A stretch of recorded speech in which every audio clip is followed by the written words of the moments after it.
হারাম কাজকে সমর্থন করা একই গুনাহ। নবী করিম সাল্লাল্লাহু আলাইহি ওয়াসাল্লাম হাদিসে পাকের মধ্যে বলেন, মান তাশাব্বাহা কওমান ফাহুয়া মিনহুম,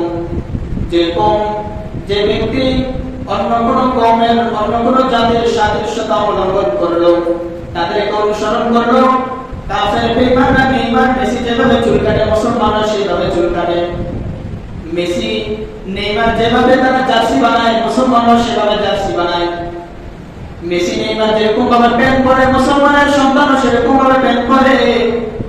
মুসলমান যুবক শুনে রাখো, কালকে আমাদের ময়দানে তোমার হাসর নাসরটা হবে সেই মেসি নেইমারের সাথে। নাউজুবিল্লাহ, তোমার হাসর নাসর সেই মেসির সাথে হবে, তোমার ইসলাম হবে হাসরের ময়দানে সেই নেইমারের সাথে জাহান্নামের তলদেশে। জাহান্নামের তলদেশে সে মেসির সাথে তোমার বাসস্থান হবে। আজকে তুমি তাদেরকে সমর্থন করতেছো, তাদের সাথে অবলম্বন করতেছো। মুসলিম যুবকরা চুল কাটে, এটা কাদের সাদৃশ্য, কাদের মডেল?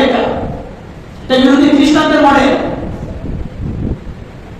এটা কোন মুসলিম কোন মুসলমানের একটা মডেল হতে পারে না। মুসলমানদের আইডল, মুসলমানদের মডেল তো হবে হযরত মুহাম্মদ রাসূলুল্লাহ সাল্লাল্লাহু আলাইহি ওয়াসাল্লাম যেভাবে চুল কাটছে,